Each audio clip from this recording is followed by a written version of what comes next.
Nilou and Yoimiya. Two characters that are very similar in principle, yet came across very different in reception. People tend to love Yoimiya's personality in game and generally in the real world too. Whereas Nilou, someone I think is very similar to Yoimiya, at least in principle, is widely memed on for having no personality. Let's look at the foundation for their characters. Yoimiya and Nilou both follow the everyone loves her trope. Like all tropes, this can be done really well and really poorly. When writing this trope, you walk a fine line between the character genuinely being likable or their likability being forced down your throat by the story. Yoimiya is the former of those two, and Nilou is the latter. So what makes them so different? Let's look into that. Quick disclaimer, I'm not saying your opinion is invalid if you hate Yoimiya or love Nilou. Everyone has preferences. What I'm examining here is how, in general, the reception of Yoimiya's character has been really positive and Nilou's has been negative. To be clear, this is purely from a writing perspective. Remember to like and comment to boost my algorithm, and sub if you want to see more videos like this. I try and respond to every comment because I love hearing your thoughts and discussing, since it opens a lot of doors I hadn't even considered. All right, done with the shameless plug. Let's talk about the characters. First, Yoimiya. In Yoimiya's story quest, the player tags along while she makes preparations for a fireworks show, as well as helping a man named Sakujiro who needs to be smuggled out of Inazuma. Sakujiro had ran from Inazuma years ago, but recently returned to Inazuma to fulfill regrets he had when he left.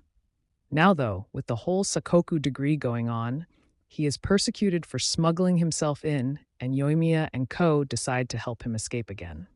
Her story quest isn't the best ever by any means, but it certainly isn't bad and is still a good place to examine her character. So let's do that. The first thing Yoimiya instantly does is make herself relatable. At the beginning of her quest, she talks about something we can all relate to, the stories of childhood. She talks about how she likes to believe in some fairy tales and protect the dreams of kids, something we can all relate to. No matter how cynical you are, there's probably at least one thing out there you partly believe or want to believe. Not to mention how she's good with kids, and people who are good with kids are found more likable in a social sense and in psychology. It shows that those good with kids tend to have a high sense of empathy, which Yoimiya definitely has. At the beginning of this part, I mentioned how we, the traveler, tag along with Yoimiya instead of helping her. Yoimiya is what one could consider an active protagonist, when the character takes command of their situations and fully exercises agency instead of waiting for other people to push them into it. She doesn't need our help, and this is even pointed out. Sorry for dragging you with me everywhere. Everyone's been so good to me, though. It's all gone really smoothly. Feels like Paimon has barely spoken a word this whole trip. Even if you don't like her, you can at least respect her balancing everything. Active characters are naturally more likable than their passive counterparts for obvious reasons. We naturally find characters with motives and the will to accomplish them admirable and compelling. Yoimiya is this way. She has a distinct goal to help people through her art form of fireworks. She's all about connecting people and takes authority in situations. In her story quest, she challenges Kaisuke, Sakujiro's old friend, to a duel. She says if she wins, they have to talk it out. This is completely unprompted by anyone but Yoimiya herself. She wins, and they reconnect, however briefly. So what about Nilou? Nilou, similar to Yoimiya, is liked by pretty much everyone in game. Everyone who doesn't like her is portrayed as being in the wrong. Her likability is forced down our throats.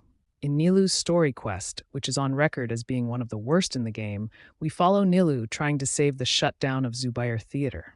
This is an interesting premise, but the way they go about it just falls flat. Nilou is portrayed as taking a stand against the academia in a show of rebellion, but it's not even her that does the work, and they don't even win the debate. Instead, a random NPC steps in and takes over the debate, and then basically guilt-trips the opponent, who happens to be her father, into walking away. It's ridiculous. The biggest problem with all this is that, in all this, Nilou does nothing. The debate isn't her idea, it's the traveler's. She doesn't win the debate. A random person does. She's actually losing, which is even worse. Everyone apparently likes her, but she doesn't have the charisma or confidence Yoimiya does to back her up. The problem with Nilou is that we practically hold her hand for 90% of it, and therefore can't even respect her like we can with Yoimiya. And there's where Nilou's biggest issue shines: her lack of substance. Everyone likes Nilou, but we never get to see or are even told why. Everyone helps Nilou because they like her, perhaps due to her performances. But this liking is only superficial, like a fan to a celebrity. That's where she and Yoimiya diverge. Now let's compare them. In her story quest, Yoimiya is shown to be very empathetic by caring for the kids and later hiding Sakujiro. Whereas for Nilou, her likability is forced by those around her. Everyone talks about how great Nilou is for no reason, where when people talk about why they like Yoimiya, it makes sense where they're coming from, as they often only say positive things after she's shown to have helped them with stuff. And when it comes to helping, Yoimiya takes quite the active role as mentioned. Nilou, as opposed to Yoimiya, takes the role of a passive protagonist. While lots of heroes can be passive protagonists, this is often only at first, as the conflict drives them to become more active. This is due to the fact that passive protagonists are simply less compelling. When having a passive protagonist and having them stay that way, they need to be compelling in other ways and be treated like the protagonist they are. For Nilou, she's treated as an active protagonist, even though her actions show the opposite. Whereas Yoimiya jumps into the duel with Kaisuke without any encouragement from anyone, Nilou only gets the courage to stand up to the academia from the traveler. And even when Nilou does get her chance to shine, it's stolen by some random NPC and undermines her whole character. So, as always, here are some main takeaways from comparing these two to apply in our own writing. Just to make something clear, though, I'm not an expert here either. This is just stuff that I've learned from studying these two and writing this. So here they are. If you think I missed any or have your own takeaways, feel free to comment. Give your character agency.